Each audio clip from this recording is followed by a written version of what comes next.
Now the question is, what is the significance of these stages of production for different countries having different stages of development? If we talk about underdeveloped countries, they heavily rely on primary sector in terms of output and employment. And the reason is because they lack capital. So that is why they can only produce in the primary sector, because primary sector is labor intensive, and in developing countries there is abundant labor force, but it is not that literate. So the only way out to produce, or the only way out to work, is the primary sector. So that is why majority of the output comes from the primary sector, and majority of the employment is there in the primary sector. Now we talk about a developing country which is on the path of development. Secondary sector becomes more important, because now people start getting education, they get more capital goods. So now secondary industry starts growing over there as well.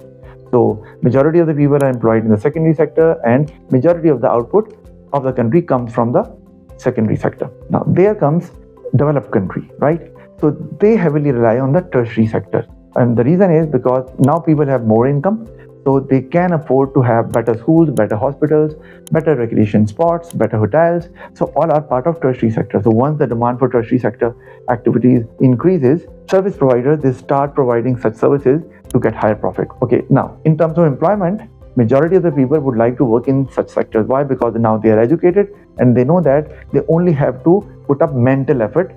And tertiary sector, on top of it, tertiary sector is one of the highest paid sector in the world as well.